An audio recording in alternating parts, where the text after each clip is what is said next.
Your debate. Well, we are going to leave the Royal Geographical Society in Kensington there. I'm Anthony Baxter. The audience at that event, as you can hear, are about to be asked to vote on how they think the debate has gone. They'll have their decide on whether they will vote in or out, and we'll bring you those results as we get them. Watching that 90-minute debate with me here in the studio was the author and political commentator Bobby Freedman, as well the chair of London Young Labour, Benjamin Butterworth, who is part of the Remain campaign. We're also expecting Shamir Sani, who's the research director from Believe. He is part of the Vote Leave campaign. He's running slightly late. Thank you very much for joining us this evening. Bobby, neutral in this argument, sitting on the fence, as it were, do you think either side made a compelling case tonight?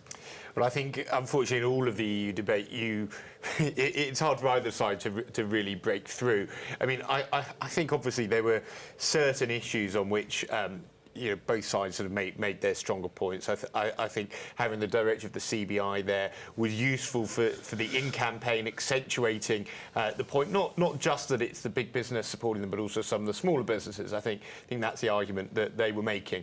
I think Dan Hannan in particular, though, did get quite a good cut through there, talking about some of the taking back control, which is obviously the key theme for the Leave campaign. So, I'm not sure that either side really struck a knockout blow, although given where we are in the campaign, I'm not sure you'd expect that either. Yeah, an interesting tactic from at least two of them as well. Jenny Jones on the Leave side and Rohan Silva on the Remain side, both of them tending at times to agree with the opposition, as it were, to perhaps make a point there. I mean, I think it's interesting that this debate and this referendum splits people along non-orthodox lines. So you wouldn't imagine that Jenny Jones would be in favour of leaving, and you wouldn't imagine necessarily that Rohan Silva, unlike his mentor Steve Hilton, would be in favour of staying in. So I think it was useful and quite interesting to see the perspective. And I think the trouble is both of them, I think Rohan Silva in particular, struggling to justify his position slightly, because of course he recognised all of the problems of the EU, but nonetheless said, well, I want to stay in anyway. Obviously a fair point of view, but I think slightly less convincing. And in a way, Jenny Jones, it sits rather oddly with she made some very fair points about Greece at the end there, we saw in particular. But ultimately, it sort of goes slightly against the grain. And I think that's why there's quite a mix of opinions and a mix of issues going on here. And one of the problems that one generally has in the debate, one of the things that I think was good tonight, was that you tend not to get nuance in this debate, and it's quite hard to trust what different sides are saying. And I think the fact that there was such a wide range of views, that at least was very helpful. If not to, deliver the knockout blow, at least to allow people to work out what the issues there are on either side, what points there are in favour on either side, because ultimately most people aren't going to be sitting there being virulently in favour of leaving or staying. They're trying to weigh up the different points for and against. OK, well, we will go through some of those points. Of course, immigration, one of the key ones, and trade and business as well. Benjamin, as Bobby's mentioned, we have at times had claims of scaremongering. We've had fact-twisting from both sides of the campaign in this run-up. Do you think tonight we had truthful points? I actually agree with a lot of what was just said. I think that was a really good debate. And I think having three people on either side, you saw the breadth of both sides of the argument. I mean, never did I imagine that Jenny Jones and Dan Hannan would be sat next to each other, nodding along to the same points, which for me, it just shows how disingenuous the Leave camp is, because we don't know what Brexit would look like. Would it be Jenny Jones or Dan Hannan? Because they are two people that have nothing else in common in their political views. I think Chuka Umunna really stood out for me tonight. He put quite a measured argument. He tackled the immigration points. It was good to hear people talking about immigration and on both sides, in fairness, not sliding off into some kind of pseudo-racist discussion. I felt like they tackled it head on. I thought it was also interesting that the Remain side had two people who work in business and one politician, and you saw the Leave was actually a set of politicians looking to get their points across that didn't actually have the real-world experience and the experience in business that affects so much of an economy like London's. Well, one of the big issues so far has been this claim of £350 million a week. Now, this is the Leave campaign suggesting that the UK gives £350 million. Now, the Remain campaign has argued vehemently against that, saying the facts are wrong. There is a bit of truth in both of them. Bobby, can you understand why one side of the campaign has latched onto this kind of fact-biting kind of aspect, whereas they pick it apart to say it's not £350 million because we get some of that back? Can you see why it's got so nitty-gritty? I can, absolutely, because this is one of the very many disingenuous claims that are being put out by both sides. I mean, that's the most disappointing part of this campaign, that it's very hard to really trust whatever you hear on either side. I mean, it's certainly right that we do pay gross about £350 million to the EU, but the net figure is closer to, I think, about £180 million a week, you know, which is a substantial figure. There's a certain... I mean, I sometimes wonder why the Leave campaign didn't just pick that figure of £180 million and it wouldn't have been subject to this criticism, because, you know, that's quite a lot of money anyway. You can obviously... There is a logic there, which is that although we do get some of the money back, ultimately the EU does control, at least for some of that, how we can then spend it. So there is some logic there. But ultimately, this campaign has been dominated by incorrect claims on both sides, and you have to take everything with a pinch of salt. And for people on the fence and neutrals who are interested in this campaign, that's the most disappointing aspect of it, and it's no surprise that most of the key actors in this have very, very low trust ratings, and I think that's only natural given what we've been fed over the past few months. Well, let's just actually bring in this idea of this £350 million. It was raised during this debate. It was a member of the Leave campaign who raised it. Here it is. At the moment, we give Brussels, or we give control to Brussels, of £350 million a week. It's about £19 billion a year. And let me explain the figure. Let me explain the figure. Referee! Of that 19 billion, half of it we don't see again. Half of it comes back to the UK. A quarter of the total in the form of the rebate, the remainder in the form of subsidies. So the point is that we would have quite a surplus to play with.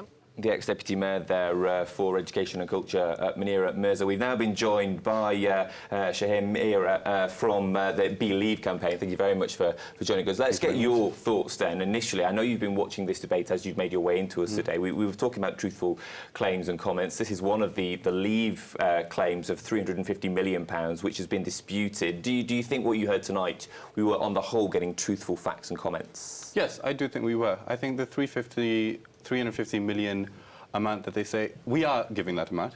Sure, we do get rebate back, but it's not as it's assumed to be a lie. It is 350 million. In fact, it's more than that we give, but we do get a rebate back. I think people's sort of negative opinion of that is that we're not giving the amount including the rebate. However, it's not a lie. OK. Let's look at some of the other clips now as well that came through, because I think it will help us discuss some of the bigger issues which we talked about. And certainly one of them that's come around time and time again is business. How will this vote either way affect us when it comes to trade and business? And specifically in the capital, there are big concerns here. Now, the panel got themselves into quite a bit of an argument in terms of just how big businesses themselves may or may not influence directives which come from the European Union. Let's take a look. These large private corporations love regulation.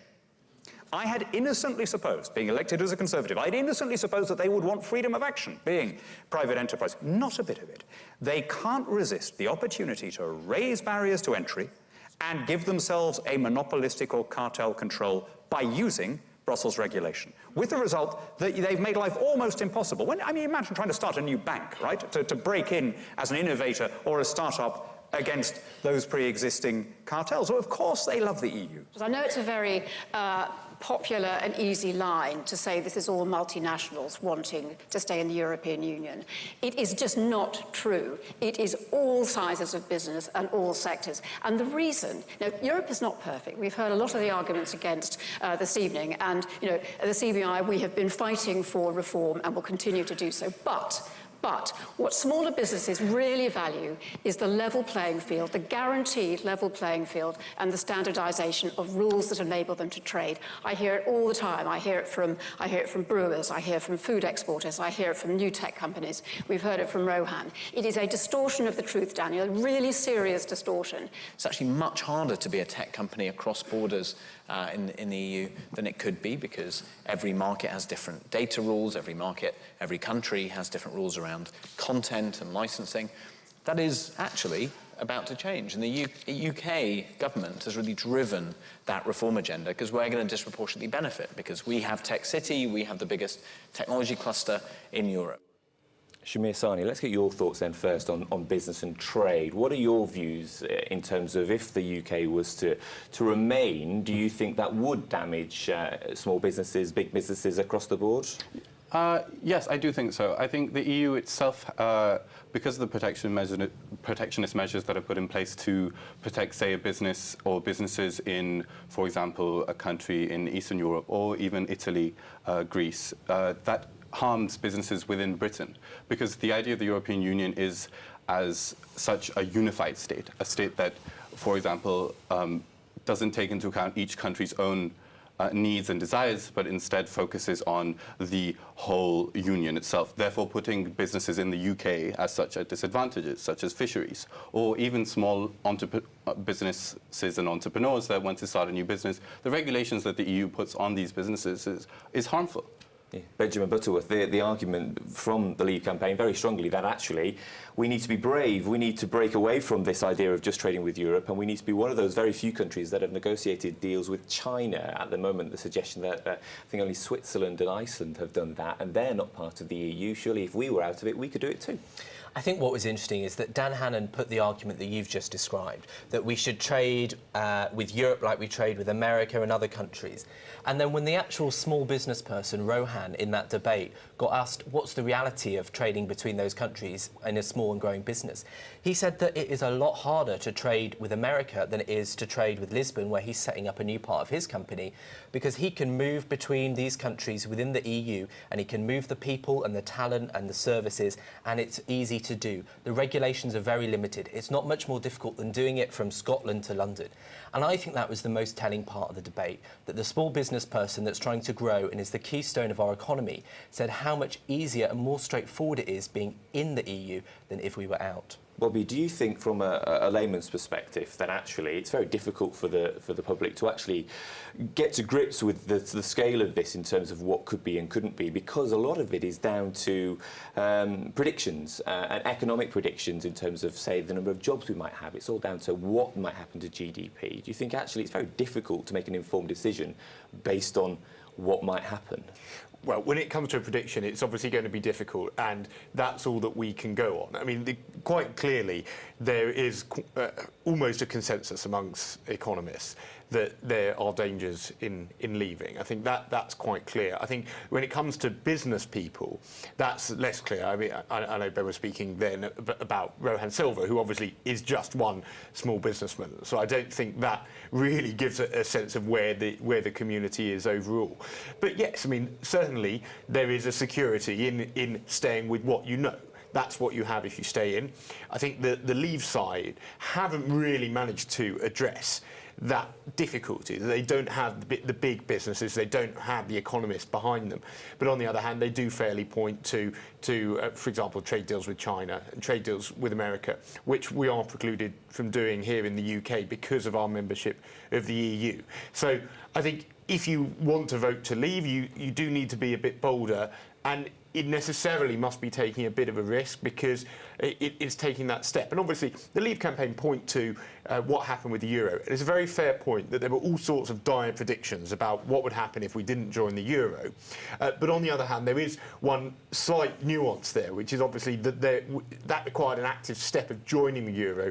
It wasn't the same as leaving. And so I think there's always more of a risk when you go. But ultimately, and this is what I mean about weighing up the arguments on either side, it's partly a question of where your priorities lie. And I think people can make up their minds perhaps on the economy, perhaps on sovereignty, perhaps on immigration. There are all sorts of different views and different issues to decide on, and people really do need to weigh up all of them when they come to their decision. Shamir, let's just get your thoughts in terms of that idea that actually we feel like if we stay in, actually, there's a lot of certainty about what it's like to some extent, and that actually on the Leave side of things, there is uncertainty there. There is an idea of, leaping into the unknown. Right, but I think that's not the Leave campaign's responsibility to be telling everyone what decision we're going to make going out post-Brexit, because that's the decision that the government will make. I think this whole, it is uncertain to leave, and it is equally uncertain, I would argue, to stay. I mean, the European Union is not growing. The European economies are not growing. They are not. They are nowhere near the level of economic growth as countries like India, Pakistan, Nigeria, Commonwealth countries, or even non-Commonwealth countries like China or America. They're stagnant. And to say that our economic future, or even our future as a country, is more certain in the European Union is, I believe, false. That's a falsity. OK, let's just bring in another clip, actually. This was specifically about financial technology, which London is said to be a world leader on. This was Caroline Fairbairn, the leader of the CBI, who had to make this comment. Let's listen to what she had to say. A lot of London businesses who are making contingency plans as we speak for changes they would make. Financial services firms, other firms operating in London. Some of them speak up, others don't. I think one of the things that is worth looking at is just how the city has thrived because of the ability to be a gateway to Europe. The passporting regulations are worth a mint. They are really worth a mint, and they are not guaranteed. So we know some financial service institutions have been public, others haven't. I think we have to be realistic here. I think we have to be really realistic about the decisions that some of our companies operating in London would take. And the other sector I would point to is fintech. We are the fintech centre of the world. It's been a fantastic success. We are a global magnet for people wanting to come here and do that. And actually, some of the most passionate firms I speak to about this are fintech firms saying, how would we do this to such a thriving new sector to cut it off from global talent and from the access it currently has to Europe? So I think we can be great in the future at some point, but gosh, it would be a real blow for London. Benjamin Butterworth, this point that was made there by Caroline Fairbairn tends to almost cross over into the next point, which is immigration. She starts to talk about talent, really, and the fact that actually if we remain part of the EU, we will have more access to talent. What is to say that actually we can negotiate some kind of agreement for trade where it comes to getting people in for work quite easily without being part of the EU. There are many suggestions. The Leave campaign is saying we go for that Australian visa-style point system. Do we have to be part of the EU to make sure we get the right workers for, say, fintech? I mean, look, the first thing is that when they talk about wanting this Australian point system, well, actually, percentage-wise, Australia has higher immigration than the UK does. So it's an incredibly odd argument that they're saying that that will get lower immigration when that system gets more immigration. The next thing is, when you talk about getting trade deals, well, actually, we're in this club and we've been in it for, 40 years or so. Now, we're going to leave our neighbours, we're going to say we don't want to be a part of you, we don't like you, and then we're going to turn around and say, oh, by the way, can you give us a really good trade deal? Well, of course, they're going to act in their rational self-interests in a way that we would were the shoe on the other foot. And they're not going to want to give us a great deal because Europe won't disappear just because we leave it. It will still be there, it will still have its huge market, it will still have all its advantages, and it isn't going to want to lend that to somebody that has just turned around and said it doesn't want to be a part of that. Bobby, what are your thoughts on that? Well, I mean, it does strike me that, in a way, isn't that the same supposition that you're criticising the Leave campaign for when it comes to the economic future? Because I don't think there's any necessary logic, is there, that the deal that the UK would get with Europe would be a bad deal. I mean, there's a perfectly respectable argument on the other side to say we're an important market for countries in the EU and therefore they would want to continue to trade with us. I mean, may I just make this point, that 40% of our exports are to EU countries and 8% of their exports are to the UK. That is not a good position to be going for a trade deal. Well, I mean, are you saying the UK is unimportant to France, to Germany? Not at all. I mean, I just say, surely you have to accept that there is supposition in what you're saying there. When you say we won't get a good deal, that's a guess, isn't it? In the same way that saying that we'll be fine economically if we leave, that's a guess. I mean, you're absolutely right to say that I cannot say for certain we will get a bad deal if we leave the EU, because nobody knows what that would mean, and it is a huge risk. We might get a better deal. I think that's almost certainly not likely. But, you know, you're completely reasonable to make the point that we don't know, and that's why I think it's not worth the risk. Let's just turn to Shamir Sani in terms of the free movement of people. One of the comments today was that, you know, it's reciprocal at the moment. Lots of young people enjoy the fact that they can go and work in the European Union. About 2 million Brits are on the continent. If we left, there's a very good chance that that will be taken away. You think it's still right that we leave? Yes, I do. Firstly, the points-based system in Australia. It's not the Leave campaign isn't giving that as an option because they have more migration or less migration. It's more so that they have control over it. Australia has actively tried to increase its immigration, so therefore they are in control of that immigration. That is the important point.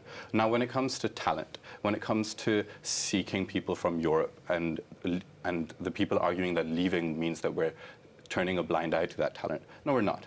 With an immigration system that we can control, we can choose who we want, and we can base that on their skills and their expertise. And I would argue, why are we not looking at talent in India? Why are we not looking at talent in Pakistan? Why are we not looking at talent in Nigeria? This whole idea that all our best talent only comes from Europe is absurd.